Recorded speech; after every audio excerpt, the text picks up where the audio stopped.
And we are live. Excellent. Hello, everyone. Welcome to Healing Healthcare.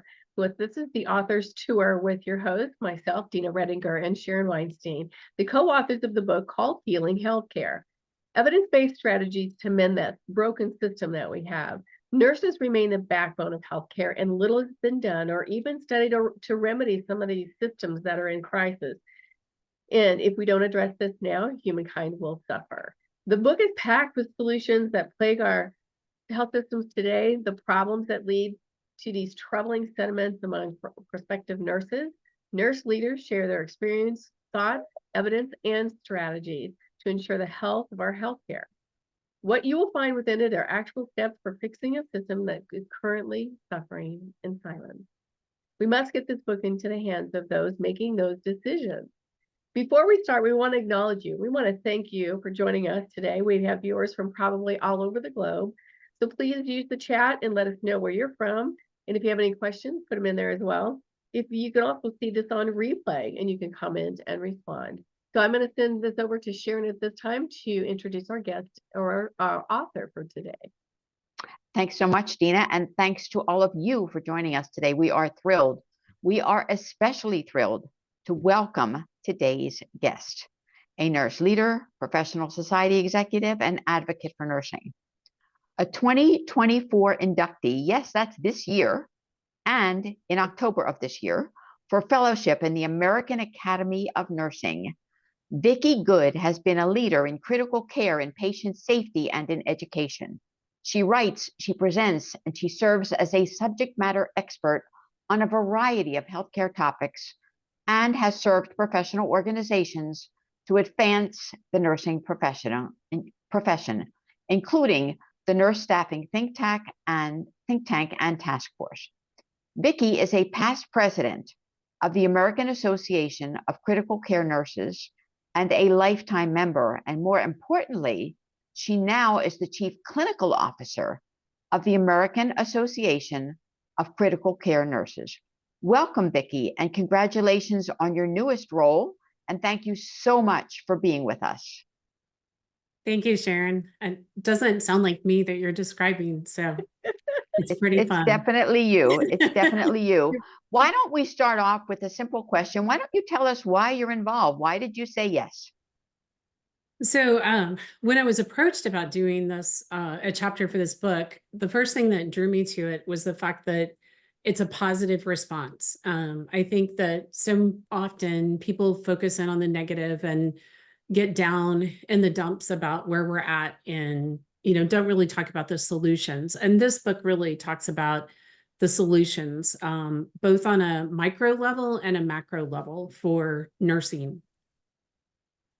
I'm so glad you said that because it is about solutions, evidence-based solutions. And I'll switch back to Dina and let you lead with that. Okay. Well, talking about solutions, you were the head of the class, as we say, when it comes down to, focusing on, a healthy work environment. Tell us a little bit more about, how that evolved and what we all should know about what you found out years ago, probably, that you said, okay, we got to fix this problem. Yeah. So my journey with healthy work environments really started probably in the early 2000s when I entered into the patient safety realm. And I saw how patient safety events were not individual events, but they were as a result of the systems around them and oftentimes the culture around. About that same time, AACN, who I've always considered my professional home, started working on the healthy work environment standards. And so the healthy work environment standards have been around since 2004. And, many people think that the HWE, which is what we call them at AACN, were a brand new thing, but they're actually 20 plus years old at this point. And they were way ahead of their times when they came out with those standards. And they've been endorsed by numerous organizations across now multi-specialties moving forward. But as they came out with those standards, I said, this is the framework we need to be able to start to work on the health of our work environments. And as I worked in patient safety, as I worked in key leadership positions, what I found was that was the focus area. And as I entered into my doctoral training program, I looked at burnout. And when you look at burnout, there's a component of individual accountability. Some of us are just more likely to develop burnout. But there's also this huge component of the environment and the impact that environment has on an individual. And what the research really shows is you can take the most resilient person in the world and put them in an unhealthy work environment, and that environment will, for lack of better terms, beat them down. And so while we do have a professional obligation to maintain our own individual well-being, there's this huge component as nurse leaders of ensuring that our nurses are practicing in healthy work environments where they can thrive and where they can do their best work. And so that's why it's been a passion of mine for 20 years. Almost longer than that at this point. It's 2024. So yes. Yeah, I remember years back when I was part of the Infusion Nurses Society, because I too come from a specialty nursing practice background. I was first introduced to the standards by Ramon Lavandero. Yes. And he was passionate about the fact that this is something that everyone should engage with, everyone should embrace, everyone should be a part of the process. Yes. And you're right, 20 years ago, did we really think about the environment? Did we spend that much time thinking about it? Or was it just, let's go to work, let's get the job done, and let's move on and find people to replace us in the succession line, which we know we failed at. Right. Well, and I think one thing that I find as I go around, and I was at a conference talking about the standards, and this person approached me and she goes, we need these in, blank area. And why can't we write standards for us? And I said, you can use these standards. These are standards for us. Yeah. Yeah. We want everybody to use them. And they're like, oh no, they're critical care standards. And I said, no, they're not. I said, open the standards, read them. There is not one word about critical care in them. It's about practicing in a safe, healthy work environment. And so we invite everyone to use them. You do not have to be a critical care nurse. You don't have to be a practice nurse. You can be in academia. You could be in a clinic. I mean, you can be anywhere and use these standards. I've often said they might even help in the divorce court. Oh. Well, I have a question for you. With the standards, is there one thing that jumps out to you that really everyone should really put in place? Something is like, this is so important that if you don't do this, no one's going to have a good environment. Is there one thing that jumps out at you? That's probably the most common question that any of us that are kind of experts, if you will. Yeah. And by the way, Ramon is I absolutely love them. Love him. But what we have found is that if you focus on one standard, all of the other standards are going to follow. And so it's almost impossible to focus on one without focusing on all of them. So just to remind the audience, if you're not aware, our standards are skilled communication, true collaboration, effective decision-making, appropriate staffing, meaningful recognition, and authentic leadership. And if you try to break those apart, it's impossible to break them apart because you can't have true collaboration without skilled communication. Yeah. You can't have effective decision-making without true collaboration. So all of those things become intertwined. So I can't really say one's more important.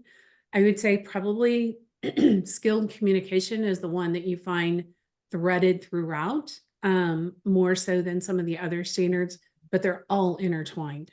Yeah. Good answer. Back to you, Sharon. Right. Yeah.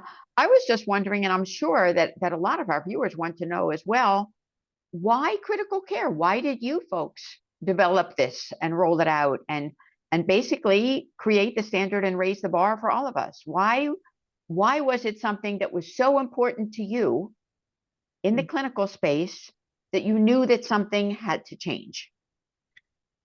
Oh, I wish I would have been one of those original people sitting around that table when these were developed, but it really came out of years of our board and our team, our actual staff members partnering together to really talk about what was impacting bedside nurses. And that's how it really came to fruition, is that became the #1 advocacy issue for AACN and has continued to be the #1.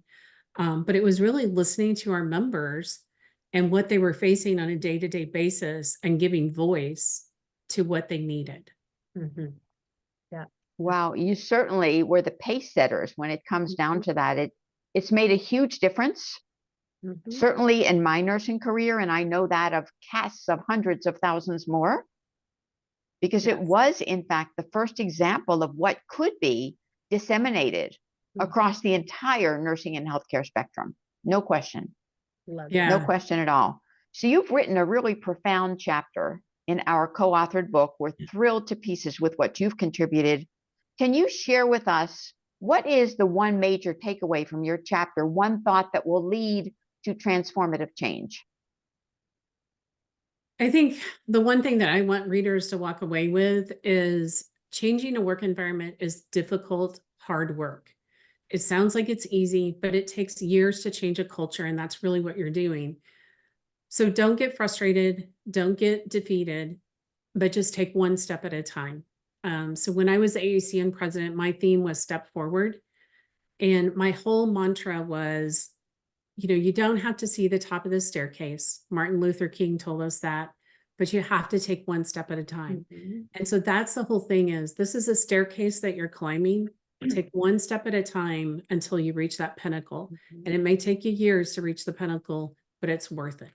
Yeah, I love that. Wow, can I just add one more thing? Yes. In your new role as Chief Clinical Officer of the organization, are you following that same mantra? Does it still apply? Absolutely. We are putting enormous efforts and resources towards continuing this journey of establishing healthy work environments. Unfortunately, after 20 years, we still hear from our members. We still hear from direct care nurses that the work environment is the fundamental challenge out there. If you look at all the data on why we have a workforce issue, it's the work environment. It's not the work itself. It's the No. environment that we're bringing our nurses to work in. Yeah. Yes, absolutely. I think you're right, because I think nurses love the work. They love nursing. They love being able to care for others. But it's the environments in which they have to do it that is such a huge challenge. Back to you, Dina. Yeah, I want to just close to say this book has 26 authors in this book. Vicki is one of them. You can hear her expertise. You can hear her passion. We have 26 chapters in this book that can really change the current environment that you're in. Read a chapter, take something away, put it in place, see if it makes a difference, measure the success. If it's not working, then find something else, because there's so much in this book. And so we want to say thank you for being with us. We want to close and have an invitation to join us again. We will be doing next week. I don't think do we have somebody next week? We have 2 people next week. Okay, 2 people. Actually, we have 2 interviews. We have Bern Melnick and we have Megan Amaya. And we'll be doing our programs on Wednesday and Thursday to accommodate that schedule change. So please join us. Yes. So have a great day. And don't forget, please order Healing Healthcare. You guys take care. Thanks very much. Thanks for joining us today. We really appreciate it. We're thrilled to have heard from you, Vicki. You just bring such a wealth of information and such joy to the process. It's pretty amazing.